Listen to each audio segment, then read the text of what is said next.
Assalamualaikum warahmatullahi wabarakatuh. Alhamdulillahirrahmanirrahim. Wa binasa'in ala umur dunia wa din. Wassalatu wassalamu ala asrafil anbiya wal mursalin wa ala alihi wa sahbihi ajma'in. Anak-anakku, hari ini kita akan membahas mengenai makna yang terkandung di dalam surat At-Tin.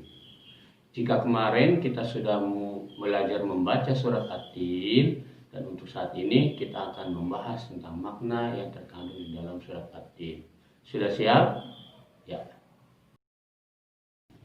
Ayat pertama dari surat At-Tin yang berbunyi Wattini wazzaitun, yang berarti demi buah tin dan buah zaitun. Allah bersumpah dengan buah tin dan buah zaitun, tentunya memiliki sesuatu yang harus kita ketahui, yaitu buah tin dan buah zaitun memiliki kandungan yang sangat baik. Buahnya enak dan lembut serta cepat dicerna. Ia menjadi obat yang banyak manfaatnya, penghalus fisik, mengencerkan dahak, membersihkan ginjal, menghancurkan batu pada saluran air seni, menggemukkan badan dan melonggarkan rongga hati dan limpa. Zaitun adalah buah yang memiliki keistimewaan karena kandungan minyak yang sangat bermanfaat bagi tubuh manusia.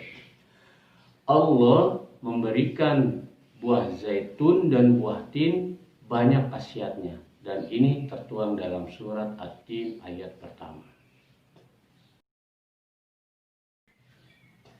Ayat kedua, Watturi Sinin, dan demi Gunung Sinai. Di manakah letak Gunung Sinai? Gunung Sinai terletak di semenanjung Sinai, lintasan antara tanah Mesir ke Israel, Arab, dan Mesopotamia.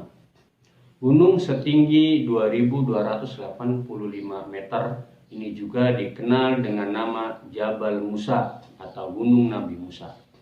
Karena di tempat ini Nabi Musa menerima wahyu pertama dan diangkat menjadi Rasul.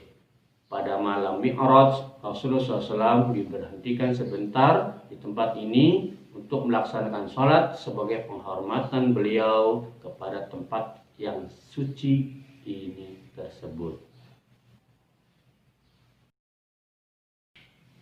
Ayat ketiga dari surat At-Tin yang berbunyi Wahadzal baladil amin, dan demi negeri yang aman. Maksud dari ayat ketiga ini dari surat At-Tin adalah Wahadzal baladil amin, kota yang aman. Yang dimaksud dalam surat At-Tin adalah kota Mekah sekarang ini. Kota ini disebutkan dengan kota yang aman karena siapapun yang memasukinya terjaga keamanan dan keselamatannya. Kota Mekah juga disebut sebagai Ummul Qura dan tanah yang aman. Kota ini banyak menyimpan sejarah sejak zaman Nabi Ibrahim alaihissalam. Yang keempat, Laqad khalaqnal insana fi ahsani taqwim. Sesungguhnya kami telah menciptakan manusia dalam bentuk yang sebaik-baiknya. Maksud daripada ayat keempat surat At-Tin ini adalah Allah Subhanahu wa Ta'ala menciptakan manusia dalam sebaik-baik bentuk. Proses kejadian manusia tidak sama dengan kejadian makhluk-makhluk yang lain. Manusia memiliki akal, jasmani, rohani, dan serta nafsu. Anggota tubuh manusia disertai seimbang, serasi seimbang sehingga tampak cantik, tampak indah, dan memudahkan untuk melakukan kegiatan. Sedangkan hewan banyak memiliki jasmani dan nafsu saja. Manusia harus mampu menjaga keseimbangan yang dimilikinya. Ini supaya menjadi mulia. Apabila manusia mengutamakan nafsu, maka ia turun derajatnya seperti hewan. Selain rohani, manusia dibekali dengan akal pikiran supaya dapat membedakan yang baik dan yang buruk. Disitulah perbedaan antara manusia dengan makhluk yang lain. Manusia diberikan keistimewaan yaitu berupa akal dan pikiran. Yatafakkarun, yang berfungsi sebagai memikirkan, berpikir tentang apa yang Allah ciptakan dan apa-apa yang ada di alam semesta ini. Wallahu a'lam. Ayat kelima, surat At-Tin yang berbunyi summa rodatnahu asfala safilin. Kemudian kami kembalikannya ke tingkat yang serendah-rendahnya. Maksud dari ayat kelima ini dalam surat At-Tin adalah Allah telah menciptakan manusia dengan sempurna-sempurnanya. Khalaqtul insana fi ahsani taqwim, memberikan akal pikiran, sehat jasmani, struktur anggota tubuh yang sempurna. Tetapi kita lihat, apabila manusia tidak menggunakan semua yang apa telah diberikan oleh Allah Subhanahu wa taala, akan ditempatkan di tempat yang serendah-rendahnya dan sehina-hinahnya. Ayat ke-6 dari surat At-Tin, illal ladzina amanu wa 'amilus shalihati falahum ajrun ghairu mamnun. Kecuali orang-orang yang beriman dan mengerjakan amal soleh, maka baginya pahala yang tidak putus-putus.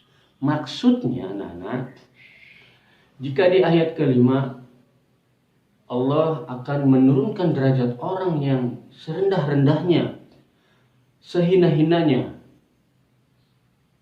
bagi orang yang tidak dapat beramal soleh dan beriman kepada Allah. Illal ladzina amanu wa 'amilus shalihati falahum ajrun ghairu mamnun. Orang yang tidak pernah dihinakan adalah mereka yang beriman dan melaksanakan amal soleh.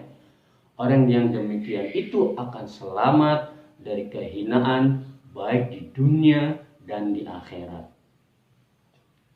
Banyak sekali contoh-contoh amal soleh yang kita laksanakan setiap hari, seperti sholat, bersedekah, berinfak, berpuasa, ataupun jika kita memiliki kelebihan rezeki, kita diperintahkan untuk melaksanakan ibadah haji ke Mekah.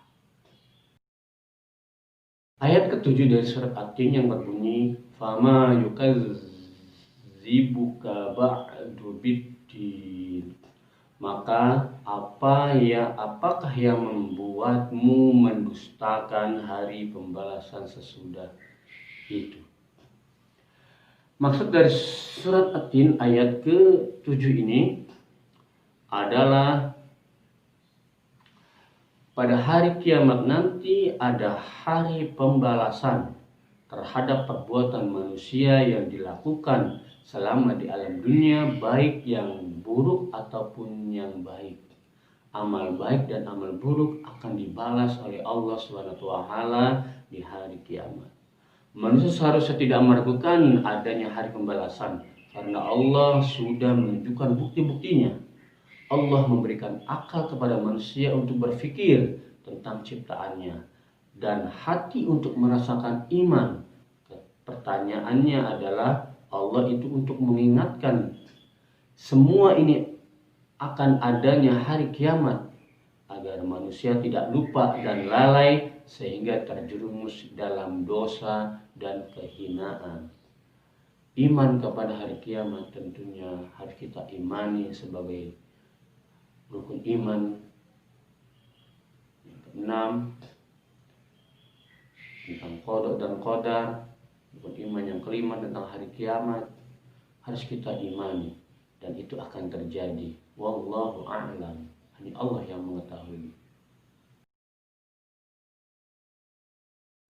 Ayat terakhir dari surat At-Tin, ayat ke-8, alaihissallahu biahkamil hakimin. Bukankah Allah adalah hakim yang paling adil? Ayat ini memiliki arti atau bermaksud Allah Subhanahu wa Ta'ala adalah yang maha mengetahui, sebagus-bagusnya pencipta dan pengatur segala urusan. Allah memberikan keputusan atas segala persoalan-persoalan tadi. Tidak perbuatan walaupun sekecil apapun yang dapat terlepas dari pengadilannya. Pengadilan Allah adalah sebaik-baik pembuat keputusan. Allah Subhanahu wa Ta'ala Maha Pengasih kepada hamba-hambanya. Ia senantiasa mengingatkan agar manusia tidak lupa diri. Jika ternyata masih melakukan dosa, maka karena keadilan Allah-Nya, manusia akan menanggung akibatnya dan pembalasan atas dosa-dosanya itu. Allah Subhanahu wa Ta'ala juga telah menyiapkan kenikmatan bagi orang-orang yang beriman dan bertakwa kepada Allah Subhanahu wa Ta'ala. Demikian tadi adalah intisari daripada surat At-Tin. Semoga dari pembahasan mengenai isi kandungan surat At-Tin dapat menjadikan kita agar menjadi manusia yang beruntung di sisi Allah Subhanahu wa Ta'ala. Demikian Bapak akhiri, wabillahi taufiq wal hidayah. Wassalamualaikum warahmatullahi wabarakatuh.